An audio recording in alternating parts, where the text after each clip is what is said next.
ലോക്സഭാ തിരഞ്ഞെടുപ്പിന്റെ വോട്ടെടുപ്പ് നടക്കാൻ മണിക്കൂറുകൾ മാത്രം ബാക്കി നിൽക്കെ CPM-ന് വൻ പ്രഹരമേൽപ്പിച്ചുകൊണ്ട് വൻ വെളിപ്പെടുത്തലുമായി BJP നേതാവ് ശോഭാ സുരേന്ദ്രൻ. BJP-യിൽ ചേരാനിരുന്നത് മുതിർന്ന CPM നേതാവും ഇടതുപക്ഷ കൺവീനറും കൂടിയായ EP ജയരാജനാണെന്ന് തെളിവുകൾ സഹിതം ശോഭാ സുരേന്ദ്രൻ മാധ്യമങ്ങളോട് പറഞ്ഞപ്പോൾ തകർന്നു വീണത് CPM-ന്റെ BJP വിരുദ്ധ മുഖം മൂടി. നാളെ നടക്കാനിരിക്കുന്ന വോട്ടെടുപ്പിൽ നാണം കെട്ട് തൊലിയുരിഞ്ഞ് മറുപടി നൽകാനാവാതെ ചൂളി നിൽക്കുകയാണ് സഖാക്കൾ. കോൺഗ്രസിന് വോട്ട് ചെയ്യരുത് എന്നും അവർ നാളെ BJP-യിലേക്ക് പോകുമെന്നും പ്രചാരണത്തിൽ വലിയ വായിൽ വിളിച്ചു പറഞ്ഞവരുടെ അണ്ണാക്കിലേക്കാണ് ശോഭ അവരുടെ തലമൂത്ത നേതാവിന്റെ യഥാർത്ഥ രൂപം വെളിപ്പെടുത്തിയത്. 2 ദിവസം മുമ്പ് തന്നെ ശോഭാ സുരേന്ദ്രൻ ഒരു സൂചന നൽകിയിരുന്നുവെങ്കിലും ഇടതുപക്ഷത്തിനു വേണ്ടി കുഴലൂതുന്ന മുഖ്യധാരാ മാധ്യമങ്ങൾ അതേറ്റുപിടിച്ചിരുന്നില്ല. അതേസമയം ഇന്ന് കാലത്താണ് KPCC അധ്യക്ഷൻ K സുധാകരൻ ആ ബോംബ് പൊട്ടിച്ചത്. BJP-യിൽ ചേരാൻ ശ്രമിച്ചത് EP ജയരാജനാണ് എന്ന് K സുധാകരൻ തുറന്നടിച്ചതിന് പിന്നാലെയാണ് സാക്ഷാൽ ശോഭാ സുരേന്ദ്രൻ തന്നെ മുഴുവൻ കഥകളും മാധ്യമങ്ങൾക്ക് മുമ്പിൽ വെളിപ്പെടുത്തിയത്.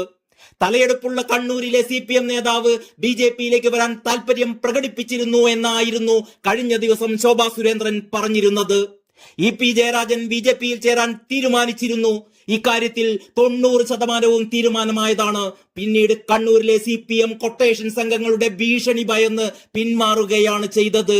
ചില്ലറ ഭീഷണിയായിരിക്കില്ല വന്നത്, ശോഭ പറയുന്നു. ജയരാജൻ തന്നെയാണ് ചർച്ചകൾ നടത്തിയിരുന്നത്.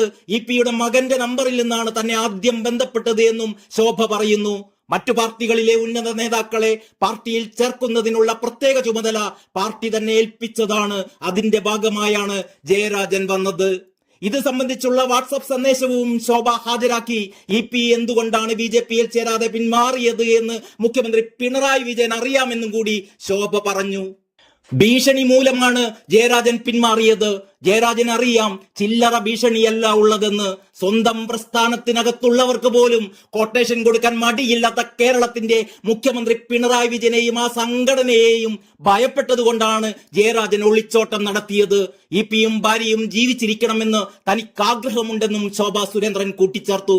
EP-യുമായുള്ള ഡൽഹി ചർച്ചയ്ക്ക് തനിക്ക് ടിക്കറ്റ് അയച്ചു തന്നത് ദല്ലാൾ നന്ദകുമാർ ആണെന്നും കൊച്ചി കോയമ്പത്തൂർ ദില്ലി ടിക്കറ്റാണ് അയച്ചതെന്നും പറഞ്ഞ ശോഭ നന്ദകുമാർ വാട്സാപ്പിൽ അയച്ച ടിക്കറ്റുകളും ഹാജരാക്കി. അതേസമയം ശോഭാ സുരേന്ദ്രൻ പറയുന്നത് കള്ളമാണെന്നും ഒരു ചർച്ചയും നടത്തിയിട്ടില്ലെന്നും മകൻ ഫോണിൽ സംസാരിച്ചിട്ടില്ലെന്നും EP ജയരാജൻ മാധ്യമങ്ങളോട് പറഞ്ഞു. തന്റെ മകൻ ശോഭാ സുരേന്ദ്രനുമായി ഫോണിൽ സംസാരിച്ചിട്ടില്ലെന്നും EP വ്യക്തമാക്കി. ഒരു വിവാഹ ചടങ്ങിൽ വെച്ച് ശോഭ മകന്റെ ഫോൺ നമ്പർ വാങ്ങിയിരുന്നു എന്നും ഇടയ്ക്കിടെ നരേന്ദ്രമോദിയുടെ ചിത്രങ്ങൾ വാട്സപ്പിൽ അയക്കുമായിരുന്നുവെന്നും മകൻ ഒരു മറുപടിയും കൊടുത്തിട്ടില്ലെന്നും കൂടി EP വ്യക്തമാക്കി. ഏതായാലും BJP-യിലേക്ക് കോൺഗ്രസുകാർ ജാഥയായി പോകുകയാണ് എന്ന് നാട് നീളെ പറഞ്ഞു നടന്നിരുന്ന CPM-ന് നല്ല ഉഗ്രൻ തിരിച്ചടിയാണ് ഇപ്പോൾ കിട്ടിയിരിക്കുന്നത്.